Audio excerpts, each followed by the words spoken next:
চিংড়ি মাছ খেতে কার না ভালো লাগে। চিংড়ি মাছ সব সময়ই ভালো লাগে, কিন্তু শীতকালে যেন একটু বেশিই ভালো লাগে।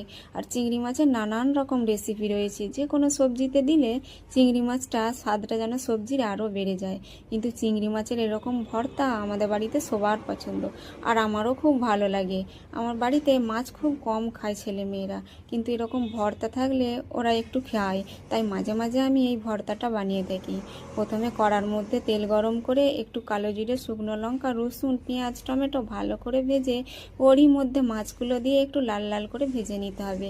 ভাজা হয়ে গেলে ওটাকে বেটে নিতে হবে। বাটা হয়ে গেলে আবারও কড়ার মধ্যে তেল গরম করে কালো জিরের ফোড়ন দিয়ে ওই বাটাটাকে দিয়ে কিছুক্ষণ ভেজে নিয়ে তুলে নিতে হবে। বাস, রেডি হয়ে গেল চিংড়ি মাছের ভর্তা। এরকম ভর্তা থাকলে আর কিচ্ছু লাগবে না, এক থালা ভাত খাওয়া হয়ে যাবে। কত সুন্দর হয়েছে দেখতে, দেখুন।